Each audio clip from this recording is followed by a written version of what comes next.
On the day of the Japanese Grand Prix, René Lévesque died in Canada. He had been one of the most ardent supporters of Québécois nationalism and independence and founder of the Parti Québécois, and as Premier of Quebec from 1976 to 1985, introduced what was known as Bill 101, which required French to be used predominantly by businesses and that children of English-speaking immigrants to Quebec should still attend French-speaking schools. He was given a state funeral, which was attended by anything up to 100,000 people. A week later, a bomb exploded in the market town of Enniskillen in Northern Ireland during a Remembrance Day parade. The bomb had been left near the town's reading room, and the explosion demolished one wall of the building, burying several people under rubble and hurling bits of masonry into the crowd. 11 were killed, mostly elderly couples waiting to watch the parade, and 1 police officer.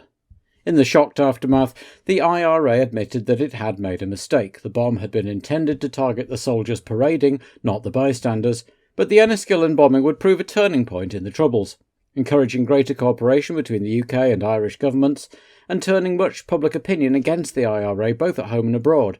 Even Colonel Gaddafi withdrew Libya's support. Even the most trenchant on both sides began to realise that a political solution had to be found, and talks resumed between Sinn Féin leader Gerry Adams and SDLP leader John Hume that would eventually lead to the formal peace process and the Good Friday Agreement. And in communist Romania, dissatisfaction with the Ceausescu regime's economic policies, which had seen repayment of debt to the West prioritised over food and goods production, leading to rationing and shortages, boiled over in the city of Brasov in Transylvania. On the day of the local elections, workers at the local truck factory protested their reduced salaries and the proposed loss of 15,000 jobs in the city, and joined by local people they marched on party headquarters, shouting anti-communist and anti-Ceausescu slogans. Angered to find Party HQ prepared for a post-election victory party with plentiful food and drink, they sacked the building and the city hall, building a bonfire of Ceausescu portraits, official records and party propaganda in the town square before being finally dispersed by the Securitate and military, with some 300 arrests made. The government in Bucharest decided to spin the event as a one-off riot rather than anything political, so those arrested were given relatively light sentences. And the F1 teams arrived in Australia in an end-of-term mood. All 4 championships had been settled, but there was still plenty to play for further down the table. And there were any number of lasts happening too, as Piquet drove his last race for Williams. Williams had their last race with Honda Power. A win for Piquet here would see both driver and team set a new record for the highest scoring season. Senna drove his last race for Lotus before moving to McLaren, who were having their last race with Tag Power and with Stefan Johansson, who was still without a team for next year, and Brabham's last race with their troublesome BMW engines, with question marks raised over the team's future in general. Between races, Benetton had run a test at Imola, recalling a rather miffed Thierry Boutsen from his planned holiday in Bali to set a benchmark time for Alessandro Nannini, European F3000 champion Stefano Modena, and British F3 champion Johnny Herbert. Herbert actually set the best times, but in the end it was Nannini who got the nod based on his greater experience at the top level and was announced as the Benetton team's new driver for 1988. One absentee in Australia was Nigel Mansell, who, no longer fighting for the championship and with his number 1 status at Williams for next year assured, had decided on doctor's advice to sit this one out and not risk aggravating anything. To replace him, Frank Williams asked if Riccardo Patrese wished to join the team a race early, and after a discussion with Bernie Eccleston, it was agreed. Filling the number 7 Brabham instead was Stefano Modena, the Italian, who'd just been testing for Benetton. Born in the town of Modena in 1963 into a modest household, Stefano Modena rose rapidly through the junior formula and by 1986 had become a front-runner in the competitive Italian Formula 3 series, vying with other future F1 drivers such as Nicola Larini and Alex Caffey, and he came to international prominence by winning the F3 Monaco race. Moving up into International Formula 3000, he won the title at the first attempt for the Onyx team and was very highly regarded as the star of the future. The previous 2 races at Adelaide had both been corkers, with Rosberg leading the Ligiers home in 1985 and Mansell's famous tyre blowout last year, so even if it was something of a dead rubber, and there was no Alan Jones like last year either, there were plenty of spectators around to watch as the cars thundered through the genteel city. was a glorious spring weekend in South Australia, and qualifying saw a great duel between Prost and Berger over pole position, which was decided in favour of the Austrian, his third of the year, even if he'd picked up a local bug and was feeling distinctly unwell. Piquet was best of the rest in third, alongside his bosom buddy Ayrton Senna, with Boutsen and Alboreto making up the top six. Patrese acquitted himself well to put the Williams 7th in his first outing in it, ahead of Johansson, Fabi and De Cesaris, with the Arrowses once more sharing a row just behind the frontrunners. Nannini had another great qualifying, justifying Benetton's faith in him, with Modena a creditable 15th in his first experience in the tricky Brabham with its temperamental BMW turbo. Alliot was top of the 3.5 litre pile ahead of the Tyrrells and the Ligiers, a team who probably couldn't wait for 1988. Roberto Moreno looked lively again for AGS, qualifying 25th, ahead of an unhappy Adrian Campos, with Alex Caffey in the Azella 27th and therefore the unlucky non-qualifier. So they all lined up on Sunday afternoon, and the lights went green for the final race of the 1987 season, as Piquet got an absolutely blistering start to take both Prost and Berger to go into turn 1 in the lead. It didn't last long though, Berger retaking the lead as Senna got past Prost, and in the melee at the back Nannini was punted unceremoniously into a wall. By the end of the first of 82 laps, Berger was already pulling away from Piquet, with Senna holding off Prost and Alboreto, and Riccardo Patrese 6th in the Red 5 Williams ahead of Johansson. Prost got ahead of Senna while the cameras watched Berger continue to sail off into the distance, and began to reel in Piquet, and soon Alboreto was also past the Lotus, and Patrese was taking a look. By lap 6, Berger's lead was already 5 seconds, but the real interest was behind him, as Piquet, Prost, Alboreto, Senna and Patrese had a fine 5-way scrap going on. Between them were Boutsen, Johansson and De Cesaris in a little group, then Cheever and Modena now up to an impressive 12th after not having sat in the car before Friday. Unfortunately for him, Brabham it seemed had made the wrong tyre choice, and he was now dropping back and would make 3 stops for new boots over the first 30 laps, before finally retiring with exhaustion.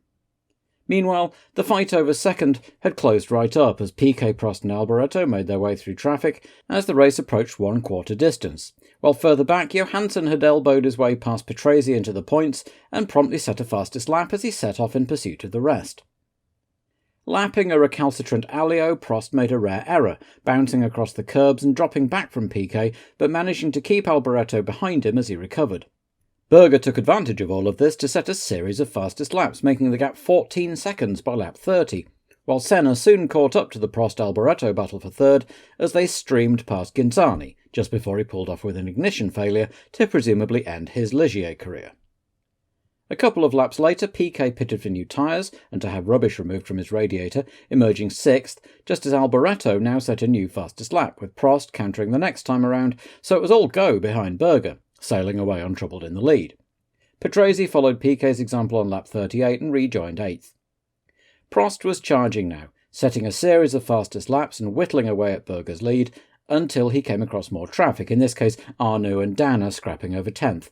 And just like that he was swarmed by both Alboreto and Senna, the latter going from 4th to 2nd in one corner in a great move.